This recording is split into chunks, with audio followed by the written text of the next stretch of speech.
अगर कबरी बिल्ली घर में किसी से प्रेम करती थी तो वो रामू की बहू से, और अगर रामू की बहू घर भर में किसी से घृणा करती थी तो कबरी बिल्ली से। रामू की बहू 2 महीने हुए मायके से प्रथम बार ससुराल आई थी। पति की प्यारी और सास की दुलारी 14 वर्ष की बालिका। भंडार घर की चाबी उसकी करधनी में लटकने लगी। नौकरों पर उसका हुक्म चलने लगा और रामू की बहू ने सब कुछ संभाल लिया। सास ने माला ली और पूजा पाठ में मन लगाया।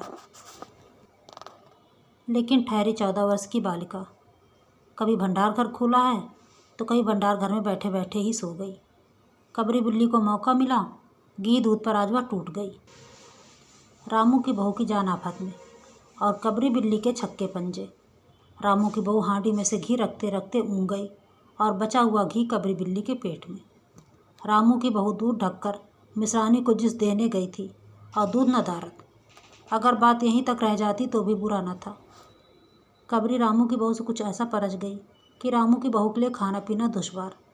रामू की बहू के कमरे में रबड़ी से भरी कटोरी पहुंची और रामू जब आए तब तक कटोरी साफ। बाजार से बलाई आई और जब तक रामू की बहू ने पान लगाया बलाई गायब। रामू की बहू ने तय कर लिया कि या तो वो रहेगी या कबरी बिल्ली। मोर्चाबंदी हो गई और दोनों सतर्क। बिल्ली फंसाने का कटघरा आया। उसमें दूध, मलाई, चूहे और बिल्ली को स्वादिष्ट लगने वाले विभिन्न प्रकार के व्यंजन रखे गए। लेकिन बिल्ली ने इधर निगाह तक न डाली। इधर कबरी ने सरगर्मी दिखाई। अभी तक वह रामू की बहू से डरती थी, पर अब वह साथ लग गई, इतने फासले पर कि रामू की बहू उस पर हाथ न लगा सके। कबरी के हौसले बढ़ जाने से रामू की बहू को घर में रहना मुश्किल हो गया। उसे मिलती थी सास की मीठी मीठी झिझकियाँ और पतिदेव को मिलता था रूखा सूखा भोजन। एक दिन रामू की बहू ने रामू के लिए खीर बनाई। पिस्ता, बादाम, मखाने और तरह तरह के मेवे दूध में उठाए गए। सोने का वर्क चिपकाया गया और खीर से भरकर कटोरा कमरे में एक ऐसे ऊंचे ताक पर रखा गया जहां बिल्ली ना पहुंच सके। रामू की बहू इसके बाद पान लगाने लग गई। उधर बिल्ली कमरे में आई। ताक के नीचे खड़े होकर उसने ऊपर कटोरे की ओर देखा। सूंघा, माल अच्छा है। ताक की ऊंचाई अंदाजी। उधर रामू की बहू पान लगा रही है। पान लगाकर रामू की बहू सास को पान देने चली गई और कबरी ने छलांग मारी। पंजा कटोरे में लगा और कटोरा झंझनाहट की आवाज़ के साथ फर्श पर। आवाज़ रामू की बहू के कान में पहुंची। सास के सामने पान फेंक कर दौड़ी। क्या देखती है कि फूल का कटोरा टुकड़े टुकड़े और खीर फर्श पर। बिल्ली डटकर खीर उड़ा रही है। रामू की बहू को देखते ही कबरी चंपत। रामू की बहू पर खून सवार हो गया। ना रहे बाँस, ना बजे बाँसुरी। रामू की बहू ने कबरी की हत्या पर कमर कस ली। रात भर उसे नींद ना आई। किस दांव से कबरी पर वार किया जाए कि फिर जिंदा न बचे, यही पड़े पड़े सोचती रही। सुबह हुई और वह देखती है कि कबरी देहरी पर बैठी बड़े प्रेम से उसे देख रही है। रामू की बहू ने कुछ सोचा। इसके बाद मुस्कुराती हुई वह उठी। कबरी रामू की बहू के उठते ही खिसक गई। रामू की बहू एक कटोरा दूध कमरे के दरवाजे की टेहरी पर रखकर चली गई। हाथ में पाटा लेकर वह लौटी तो देखती है कि कबरी दूध पर जुटी हुई है। मौका हाथ में आ गया। सारा बल लगाकर पाटा उसने बिल्ली पर पटक दिया। कबरी न हिली, न डुरी, न चीखी, न चिल्लाई, बस एकदम उलट गई। आवाज़ जो हुई तो महरी झाड़ू छोड़कर, मिश्रानी रसोई छोड़कर और सास पूजा छोड़कर घटनास्थल पर उपस्थित हो गई। रामू की बहू सर झुकाए हुए अपराधिनी की भांति बातें सुन रही है। महरी बोली, अरे राम, बिल्ली मर गई माँ जी। बिल्ली की हत्या बहू से हो गई, ये तो बुरा हुआ। मिश्रानी बोली, माँ जी, बिल्ली की हत्या और आदमी की हत्या बराबर है। हम तो रसोई न बनावेंगी जब तक बहू के सिर पर हत्या रहेगी। सास बोली, हाँ ठीक ही तो कहती है। जब तक बहू के सर पर हत्या न उतर जाए तब तक न कोई पानी पी सकता है, न खाना खा सकता है। बहू ये क्या कर डाला। महरी ने कहा, फिर क्या हो, कहो तो पंडित जी को बुलाया जाए। सास की जान में जान आई। अरे हाँ, जल्दी दौड़ के पंडित जी को बुला लो। बिल्ली की हत्या की खबर बिजली की तरह पड़ोस में फैल गई। पड़ोस की औरतों का रामू के घर तांता बंध गया। चारों तरफ से प्रश्नों की बौछार और रामू की बहू सिर झुकाए बैठी। पंडित परम सुख को जब यह खबर मिली उस समय वह पूजा कर रहे थे। खबर पाते हुए उठ पड़े। पंडितान से मुस्कुराते हुए बोले, भोजन ना बनाना। लाला घासीराम की पतोहू ने बिल्ली मार डाली है, प्रायश्चित होगा, पकवानों पर हाथ लगेगा। पंडित परम सुख चौबे छोटे और मोटे आदमी थे। लंबाई लगभग 4 फीट 10 इंच, और तोंद का घेरा 58 इंच, चेहरा गोल मटोल, मूछ बड़ी बड़ी, रंग गोरा, चोटी कमर तक पहुँचती हुई।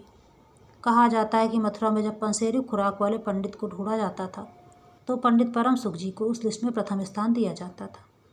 पंडित परम सुख पहुँचे और कोरन पूरा हुआ। पंचायत बैठी।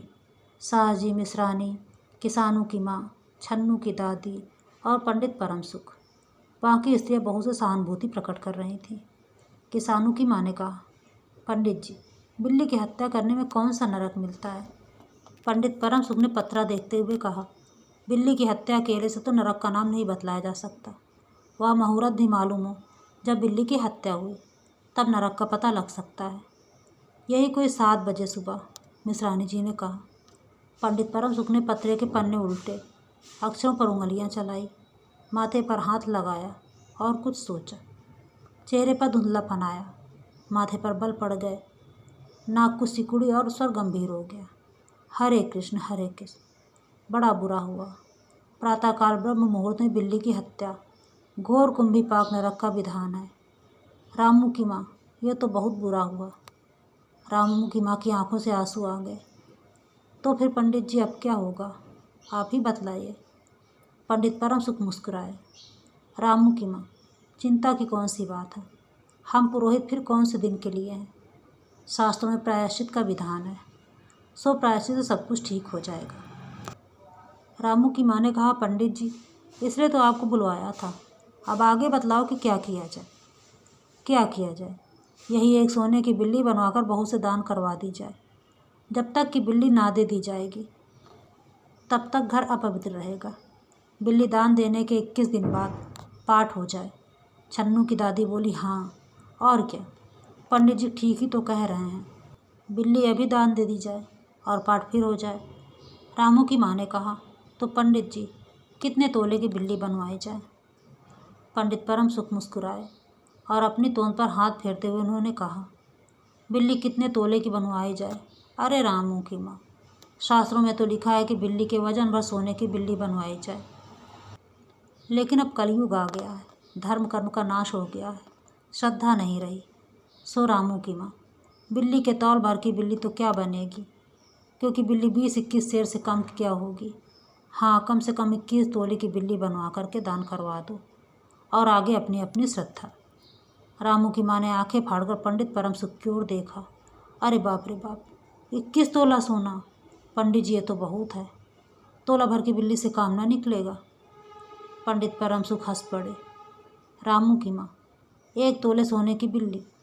अरे रुपया का लोभ बहू से बढ़ गया है क्या? बहू के सिर पर बड़ा पाप है, इसमें इतना लोभ ठीक नहीं। मोल तोल शुरू हुआ और मामला 11 तोले की बिल्ली पर आकर ठीक हो गया। इसके बाद पूजा पाठ की बात आई। पंडित परम सुख ने कहा, उसमें क्या मुश्किल है, हम लोग किस दिन के लिए हैं। रामू की माँ, मैं पाठ कर दिया करूँगा। पूजा की सामग्री आप हमारे घर भिजवा देना। पूजा का सामान कितना लगेगा? अरे कम से कम में हम पूजा कर देंगे। दान के लिए करीब 10 मन गेहूँ, 1 मन चावल, 1 मन दाल, 1 मन तिल, 5 मन जौ और 5 मन चना, 4 पसेरे घी, मन भरकर नमक भी लगेगा। बस इतने से काम चल जाएगा। अरे बाप रे बाप, इतना सामान! पंडित जी, इसमें तो 100-150 रुपया खर्च हो जाएगा। रामू की माँ ने रुआसी होकर कहा, फिर इससे कम में तो काम न चलेगा। बिल्ली की हत्या कितना बड़ा पाप है। रामू की माँ, खर्च को देखते वक्त पहले बहू के पाप को तो देख लो। ये तो प्रायश्चित है, कोई हंसी खेल थोड़ी है। और जैसे जिसकी मर्यादा, प्रायश्चित में उसे वैसा ही खर्च करना पड़ता है। आप लोग कोई ऐसे वैसे थोड़े ही हैं। अरे 100-150 रुपया आप लोगों के हाथ का मैल है। पंडित परम सुख की बात से पंच प्रभावित हुए। किस्नू की माँ ने कहा, पंडित जी ठीक तो कहते हैं, बिल्ली की हत्या कोई ऐसा वैसा पाप थोड़ा ही है, बड़े पाप के लिए बड़ा खर्च भी चाहिए। छन्नू की दादी ने कहा, और नहीं तो क्या, दान पुण्य से ही तो पाप कटते हैं, दान पुण्य में किफ़ायत ठीक नहीं। मिश्रानी ने कहा, और फिर माँ जी आप लोग बड़े आदमी ठहरे, इतना खर्च कौन आप लोगों को अखरेगा। रामू की माँ ने अपने चारों ओर देखा, सभी पंच पंडित जी के साथ। पंडित परम सुख मुस्कुरा रहे थे। उन्होंने कहा। रामू की माँ, एक तरफ तो बहू के लिए कुंभ भी पाप नरक है और दूसरी तरफ तुम्हारे जिम्मे थोड़ा सा खर्चा, सो उससे मुंह ना मोड़ो। ऐसी ठंडी सांस लेते हुए रामू की माँ ने कहा, अब तो जो नाचना चाहोगे नाचना ही पड़ेगा। पंडित परम सुख जरा कुछ बिगड़ कर बोले, रामू की माँ, ये तो खुशी की बात है, अगर तुम्हें अखरता है तो ना करो, मैं चला। इतना कहकर पंडित जी ने पोथी पत्रा बटोरा। अरे पंडित जी, रामू की माँ को कुछ नहीं अखरता, बेचारी को कितना दुख है, बिगड़ो ना। मिश्रानी, छन्नू की दादी और किस्नू की माँ ने एक स्वर में कहा।